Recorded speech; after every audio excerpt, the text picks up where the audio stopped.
It's Tuesday, our 10th practice, coming off Friday Night Lights. Just want to see how my guys are going to respond from that. That was such a big event. I just want to see them get back to practicing the way that they need to practice and taking it, it was such a, especially playing inside Drake and just all the things that was going around the field. I just want to see them get back to being locked in and having a good practice today. Obviously some big news since we last talked to you. Can you talk about what adding Nico does for this team? Being able to bring in the number one player in the portal, which is something that we couldn't pass up. A good quarterback, a local kid. A lot of the kids on the team know him, have played with him. So, we're just excited to get him out here, and once he finishes at Tennessee, and get out here and be around our team. When can he get out here and start, working out and being around the team? He has to finish at Tennessee first, So summer probably? Mm-hmm. Or? Okay. Obviously, you had the relationship prior with the family, and then, I know back in December when, Madden decommitted and all that. Was there any, mending of the fences that had to be done as you guys started, talking with Nico and all that? I wouldn't say so. It was just more of, just communicating, talking to each other, and just once he was in the portal, just going from there. Is his brother? I'm only speaking on whoever's in the portal. So. Okay. There's been two sides that were reported about Nico's leaving Tennessee. One that, he wanted more money, one that he wasn't happy with the offense. What did you get in your sense from him for what he was looking for when he was, seeking a new home here at UCLA? A player that wanted to come home and be closer to his family, so I think the family played a big role, and, being able to come back to California, I think that played a big role too. How would you characterize the NIL package you were able to put together for Nico? Characterize it? Yeah. A success? I mean, as far as, he was looking for, reportedly looking for. I don't know. I don't yeah. report. I don't know what he was looking for or whatnot. I know that he accepted our contract and he wants to be a Bruin. So that's all I'm focused on. He wants to be a Bruin. He wants to be here, and we're excited. For you personally, can you just take us through what the process was like of going from this is a possibility to now we potentially have a chance here to then having to, then see one of your committed guys enter the portal as well as a result? What was that like for you? When I was in NFL, they drafted a running back every year. So this is a competition sport, and we had an opportunity to bring in the number one player in the portal. So that was something that we had to do, and we're just looking forward to all the players that want to be here and want to be Bruins, and just moving on and keep going. What were your conversations like with Joey? Obviously, he's departed, correct? Mm-hmm. So what were your conversations like with him on? As soon as we knew what it was, I was able to communicate with him what was going on, and he said he's going to go back and talk to his family, and he made his decision. There was also a report Robert McDaniel was going in the portal. Have you had any conversations with him about? Yeah, he didn't say that. So. Okay. So you expect him here today? He is here. Oh, okay. Mm-hmm. Okay. With, obviously, NIL is a big thing, right? So did you need Joey's NIL to get Nico, or were they completely separate things? No, because if he wanted to stay and compete, that was fine. And did you pitch him on that? Did you pitch Joey on, you can stay and Mm-hmm. still compete? Yep. What are you able to say about Nico's personality, his character, and his ability to be a part of a team here? Polynesian kid, so respectful kid. Just comes from their culture. A competitor, somebody that wants to play football and wants to compete. So we're just excited to get him here. A lot of these kids that we have on this team played with him at some level and knows him, so there's a lot of familiarity. Can you talk about the familiarity? You guys went through a similar situation last year with Jay, briefly entering the portal, got him to come back. Obviously, this is a little bit different with a new player coming in. Did you have to, gauge the temperature of the players at all, or was it just one of those things where you guys kind of laid it out, hey, this is just kind of the business of things? I think I have a pretty good feel of what the culture is down there with them. So I didn't think I needed to really check in with them and see, but I would just go off what you guys saw on social media from our players. I think that pretty much answers a lot of questions. Not having Nico for spring, how much harder is that going to make for him to pick up the offense and hit the ground running when he gets here for the season? I don't think it'll hurt him at all. You know, it's pretty cool that these other guys are going to be able to get some more reps, so we can really see who can get out there and potentially compete for a starting position.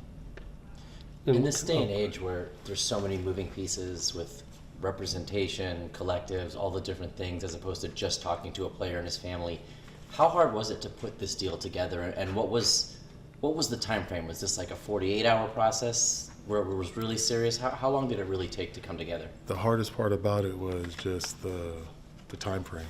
So once he got in the portal, then it started. So it was just getting to him getting in the portal, and then now we can talk about if he wants to be a Bruin or not. But, you know, it's kind of hard. It's just a hard thing, you know, in this portal thing, some things are kind of done beforehand, but this wasn't one of those. I know you mentioned, you know, in the NFL, they drafted a running back every year. I guess, do you feel like there's been a learning curve in some ways? Not for you, but just sport in general with dealing with these kind of situations now that this is a new reality? Most definitely. You know, I think people are just, you're learning on the run. You know, it's kind of like an avalanche. It's just kind of just going downhill and it's picking up steam as it goes. So, you know, but just like I said before, they drafted a running back every year. Every year I was here as a running back, they recruited more running backs to come here, you know. So this is a competition sport for coaches, players, everybody. So you just got to want to get out there and compete. How does the money change that, or maybe not change it, but how does it, you know, affect it, or maybe exacerbate some of those issues? I don't know how the money is affecting it, you know. I don't see it should. He could have got, well, I'm not even going to speak on it, but, you know, I don't think the money played a role in somebody staying or going. Have there been any conversations with Troy? Troy Aikman's number 8, right? Has there been any conversations about retiring that number for Nico? Have you heard anything about that? Well, he didn't take a photo shoot, so that's why all of the pictures are It's like a graphic, yeah. from the other school that he was at, wearing the number that he was wearing. Sure. So. But going forward, you don't know anything about whether No. they're okay. And just as far as the big picture of college football, do you see a future where there are multi-year deals so that way it's not so much year to year with, you know, like continuous free agency almost? I think eventually it's going to get to that, but we'll see once the settlement comes down, so we can get some rules and really figure out what's going to happen. But I can see a future of that, yeah, for sure. There's obviously lots of film on Nico, but how do you vet a guy for the intangibles, especially in the short amount of time that you have? I think a lot of that was done before, you know, just being familiar that it was a local kid. If it wasn't a local kid, it would have been a little bit more difficult, but being able that we did see him play in high school and evaluating that film at Tennessee wasn't hard to do. So I think, but if it wasn't a local kid, that might have been a little difficult process. And just as far as, you know, last Friday, it seemed like the decision making of the quarterbacks seemed like to, you know, really make a big jump compared to the last time we saw you guys in an open practice setting. What can you say about what Tino's been able to do with them and kind of improve in that area? Tino's a great coach. You know, you're really going to see what he can do with these quarterbacks. He has a pretty good track record of one and dones, being with a guy 1 year and he's being successful the next year. So we're just excited. You know, he's excited for what's going on, and we're just going to keep plugging away. But, you know, we still got this 10th practice, and I'm excited to see my team get out there and practice and get going because, you know, we still have to improve, and we have 6 more practices. So I think these guys are chomping at the bit to continue to improve and get better. What about Nico's talents excites you the most? 6'6", you know, this is a big guy, a true competitor, like fiery, big arm, and then, you know, it's gonna keeping the California kids and LA kids here. You know, this is a big thing. When I played here, a lot of kids stayed here, but I also played with guys from out of state. But you still wanted to stay local and play big time football, and, you know, to be able to do that and, you know, be in the Big Ten, I'm just pretty excited. In a situation like that where there's a lot of noise, a lot of rumors, a lot of reports, what was the fact-finding process, I guess, like for you guys? How did you guys go about trying to separate, you know, kind of what was out there versus what you guys were looking for? You just have to go with your gut and with the people that you trust, you know. You can't go through and no offense to you guys, but you can't just read everything on social media and come to a conclusion from that. You know, you have to do a little bit more homework. So I think we did a good job in vetting and figuring out what we wanted to do, and you know, we're able to execute, and now we're here. What about, was it Bruins for Life and or a donor that really stepped up to make this possible? We've been able to raise money. Like I said before, Bruins for Life has raised more money than any other collective that we've had. You know, so we're being able to be in conversations that we probably wouldn't have been in the past. So they're doing a good job in doing that, and I haven't lost anybody this portal to money.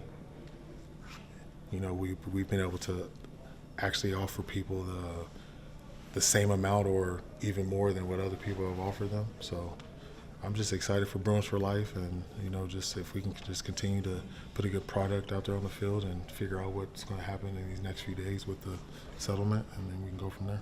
You said you have 6 more practices, so obviously still some things to learn about your team. But as far as the rest of the needs for the upcoming portal, how close are you to kind of putting together the wish list, or how clear a picture do you have of that right now? We're still going through that, you know, still figuring those pieces out. We kind of have a good judgment of what we have. You know, we have a couple recruits here this weekend, but we just, this week, we just want to just continue to get out there. But I think we have a good grasp of what we want, you know, what we need.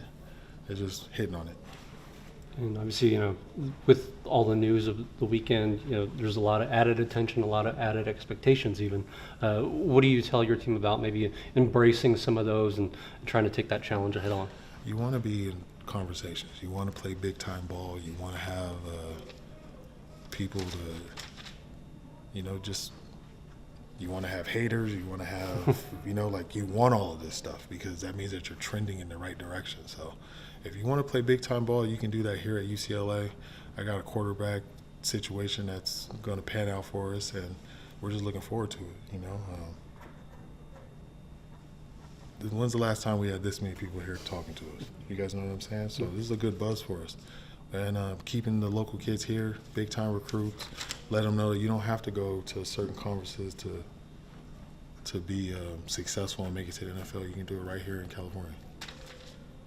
Thank you. Awesome. Thank you. Appreciate it. Thanks, Coach.